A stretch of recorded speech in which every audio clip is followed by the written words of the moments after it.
कुछ ही घंटों के बाद में साल 2022 का आगाज होने वाला है और इस नए साल का इंतजार सबसे ज्यादा राजनीतिक लोगों को है, क्योंकि पूरे देश की बात करें या राजस्थान की बात करें,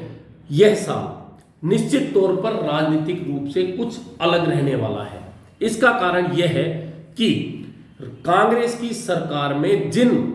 नेताओं और कार्यकर्ताओं को सत्ता में भागीदारी का इंतजार है, उनमें से कुछ लोगों को यह भागीदारी इस साल मिल सकती है। हालांकि अब सरकार के 2 साल ही बचे हैं और इन 2 सालों में सत्ता में भागीदारी यानी कि बोर्ड, निगम, आयोग या अकादमियों का अध्यक्ष बनकर आदमी के पास करने के लिए बहुत कुछ नहीं बचता है। इसके बावजूद सिर्फ एक कैडर बन जाए, इसलिए बहुत सारे लोग इंतजार कर रहे हैं कि उन्हें राजनीतिक नियुक्तियों में मौका मिल जाए। इससे भी ज्यादा एक यस प्रश्न जो लगातार बना हुआ है कि मुख्यमंत्री अशोक गहलोत और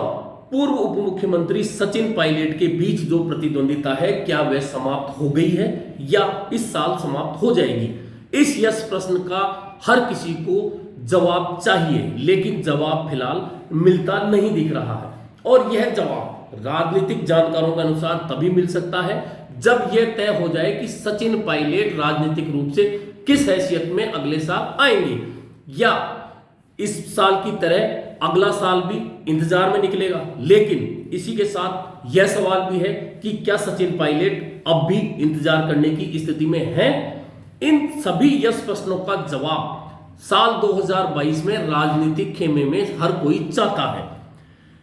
सिर्फ कांग्रेस की ही बात नहीं है, भाजपा में भी वसुंधरा राजे और सतीश पूनिया के बीच की प्रतिद्वंदिता किसी से छिपी हुई नहीं है। वसुंधरा राजे ने राजस्थान में कई दौरे करके अपनी ताकत फिर से बटोरने और दिखाने का प्रयास किया है। वहीं सतीश पूनिया भी लगातार राजस्थान में दौरे करके यह बताने का प्रयास कर रहे हैं कि वे भी प्रदेश अध्यक्ष के रूप में अभी ताकतवर बने हुए हैं। हालांकि इस साल 2021 में हुए उपचुनाव में जिस तरह से भाजपा की हार होती गई है, उससे कहीं ना कहीं सतीश पूनिया कमजोर जरूर पड़े हैं, लेकिन अभी आला कमान का वरदस्त उन्हें प्राप्त है। बात कांग्रेस की फिर से की जाए तो कांग्रेस में 2020 में जो राजनीतिक प्रतिद्वंदिता पनपी थी मुख्यमंत्री अशोक गहलोत और पूर्व मुख्यमंत्री सचिन पायलट के बीच में, वो आज जस की तस बनी हुई है। हालांकि बयानों में चाहे दोनों नेता हो, चाहे प्रभारी हो या कोई और कांग्रेस का नेता, वो यही कहता है कि खेमेबाजी की बात सिर्फ मीडिया की देन है। हाँ, मान सकते हैं कि ये मीडिया की देन है, तो फिर आखिरकार क्या कारण है कि कार्यकर्ताओं के बीच कोई बात हो या राजनीतिक भागीदारी की बात हो, क्यों नहीं हो पा रही है? उसका सबसे बड़ा कारण यही है कि दोनों नेताओं के बीच की प्रतिद्वंदिता जस की तस बनी हुई है और कांग्रेस आलाकमान से लेकर अब तक जितने भी बयान सामने आए हैं उनमें भी यही नजर आया है।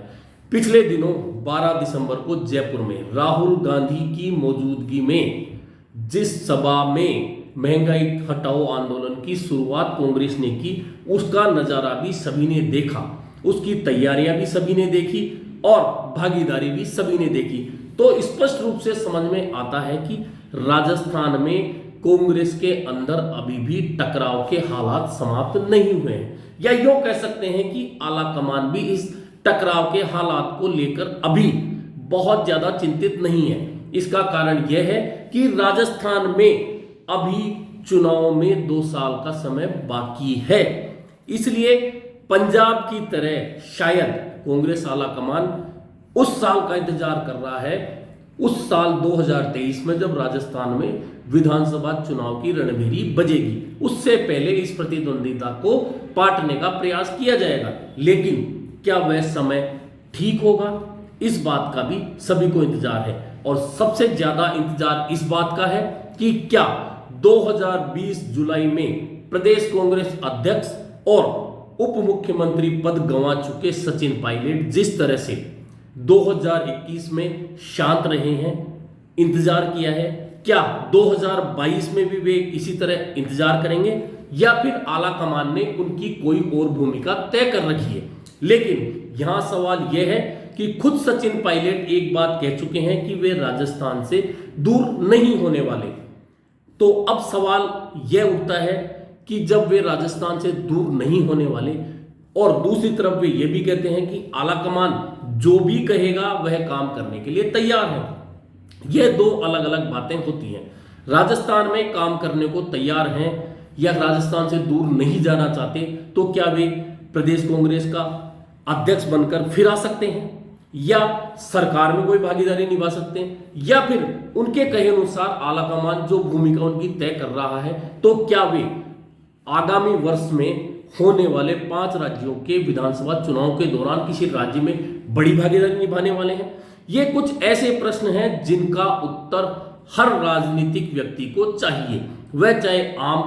कार्यकर्ता हो या कोई नेता हो। सभी इन यस प्रश्नों का जवाब ढूंढ रहे हैं। अब देखना यह होगा कि साल 2022 में इन सवालों के जवाब मिल पाते हैं या और कोई भारी उथल पुथल हो सकती है।